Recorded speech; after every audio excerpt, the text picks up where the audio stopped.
téma dnešní Bylinkové akademie bych chtěla věnovat velmi frekventovanému problému a dotazu v mojí poradně, a to je chronický zánět močového měchýře. Myslím si, že asi neexistuje v České republice žena, která by někdy neměla zánět močového měchýře. Pokud se jedná o akutní zánět močového měchýře, tak ten se dá velmi dobře zvládnout klidovým režimem, někdy antibiotiky, pokud ten zánět je masivní, tak tam bývají, a je bakteriálního původu, tak tam bývají antibiotika opodstatněná, k tomu nějaký klidový režim, dostatečný pitný režim a většinou tento akutní zánět během týdne přejde a už se nevrací. Daleko větší problém jsou chronické záněty močového měchýře. Chronické záněty močového měchýře se začínají vyskytovat trošku jako pandemie a já jsem v mojí poradně malinko rozklíčovala, že se velmi často nejedná úplně o takové ty typické záněty močového měchýře, ale že ty ženy potom následně, pokud měly několik zánětů za sebou, tak trpí vlastně takovým tím pocitem, jako že mají zánět, ale v podstatě ten zánět nemají. Tento pocit vychází vlastně ze stresu. Proč? Protože vlastně v našem mozku probíhá velké množství různých chemických reakcí, které vlastně řídí fungování našeho těla. A jednou z těchto reakcí je i tvorba určitého enzymu, který nám vlastně spouští pocit nebo nucení na močení. A pokud někdo žije v dlouhodobém stresu, v dlouhodobém psychickém vypětí, tak se může stát, že tady ten enzym, tady ta látka se mu začne produkovat ve větší míře a on má pořád pocit, že potřebuje chodit močit. Určitě jste někdy zažili situaci, že třeba před váma byla daleká cesta, nebo třeba nepříjemná zkouška, nebo nepříjemný pohovor a v tu chvíli jste byli ve velkém stresu a neustále jste běhali na toaletu, i když vlastně se vám močit nechtělo. A tohle to je něco podobného. Prostě pokud jsem někdy předtím prodělala opakovaně záněty močového měchýře a pak žiju v dlouhodobém psychickém vypětí a většinou se jedná o psychické vypětí spojené s nějakými osobními vztahy, protože vztahy vlastně nám vyčerpávají ledviny a samozřejmě celý urogenitální systém. Takže pokud žiju v takovémto nějakém dlouhodobém, řekla bych úplně neideálním svazku třeba, nebo vztahu se svými dětmi nebo se svými rodiči, tak se může stát, že vlastně ta chemie v tom mozku mi udělá to, že mám pořád pocity na močení. V tomto případě si myslím, že pokud to chcete odlišit, tak určitě si nechte udělat kultivaci moče, nechte si udělat vyšetření, jestli vůbec v té moči je nějaký zánět, jestli tam jsou leukocyty, jestli tam jsou nějaké bakterie, protože v tomto případě vám garantuju, že tam nebude vůbec nic, že tam moč bude čistá. A je lepší, než užívat pořád nějaké přípravky proti zánětu močového měchýře, uchýlit se spíš k přírodním přípravkům na psychiku, jako třeba tady mám připravené kapsle Pohoda, které obsahují kořen kudzu. Kudzu stimuluje tvorbu serotoninu a dopaminu v mozku, čímž vlastně nám vyrovnává takovou tu hladinu těch našich nálad a vlastně postupem času může tlumit tvorbu tady těch látek, té chemické látky, která nám způsobuje to nucení na močení. Další přípravek jsou kapsle Štěstí, ty obsahují aminokyselinu, která se jmenuje L-dopa a L-tryptofan, to už je trošičku vyšší level a i ty vám vlastně můžou uklidnit vlastně fungování tady té části mozku, aby vám nedělali pořád to nucení na močení. Takže tím jsem vám objasnila jednu část jakože chronických zánětů močového měchýře. Pak ale jsou záněty močového měchýře na chronické bázi, které opravdu mají své opodstatnění. Bývá to právě u žen, kde neustále v moči mívají identifikovanou bakterii, která se jmenuje E. coli. E. coli je bakterie, která přirozeně osidluje naše střevo. To znamená, že ve střevech je naprosto normální, když tu E. coli máme, protože to je střevní bakterie, která tam patří. Nepatří ale do močového měchýře, nepatří do moči. 99% z nás udržuje přirozenou hygienu, takže intoxikace zevní cestou téměř nepřichází v úvahu. Ale ta E. coli se nám dostává do těla, do krevního řečiště a potažmo do močového měchýře a do moči přes střeva.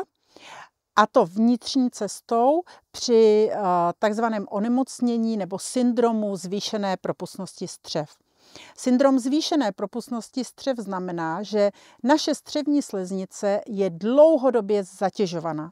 Je zatěžovaná podobně, když byste si představili nějaký ocelový kartáček, který bych si vzala a pořád bych si takhle drhla ruku, tak za chviličku se mi tady začne ronit krev. A ta kůže, ta škára se mi naruší a přes tu narušenou kůži se mi do krve mohou dostávat různé viry, bakterie, částečky, které jsou tady v okolí.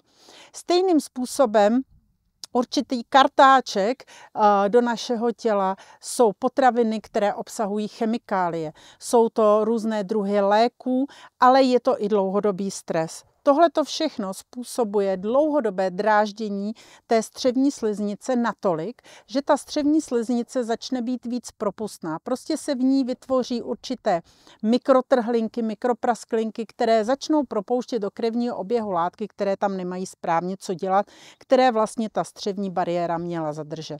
A jedním z nich jsou i ty E. coli, ty bakterie, které se postupně potom dostávají do močového měchýře a způsobují chronický zánět močového měchýře. Jak z této situace ven? Samozřejmě, že pouze užíváním bylin a léků na zánět močového měchýře z toho nevybruslíme. Naopak je daleko horší potom pravidelně každý měsíc nebo každé 2 měsíce užívat antibiotika, protože vlastně tím zhoršujeme ten syndrom zvýšené propustnosti střev. Takže cesta z toho ven je začít pracovat se střevy.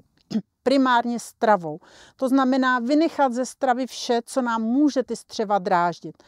Přidané cukry, chemikálie, glutamáty, soli, barviva, ale i rozpouštědla. Hodně rozpouštědel je v pečivu, které kupujeme v supermarketech, ale i třeba v rozpustné kávě anebo v dalších vlastně potravinách. Je důležité číst složení potravin a jíst co nejjednodušší potraviny, které v sobě neobsahují další přidané látky, mimochodem třeba i modifikované škroby. Dalším krokem je nepít alkohol a také vynechat uzeniny ze stravy. Eliminovat léky, které užívám, neužívat, pokud to je možné, léky na bázi kortikoidů, na bázi hormonů a neužívat léky na bolest, protože to jsou všechno vlastně látky, které poškozují tu střevní sliznici.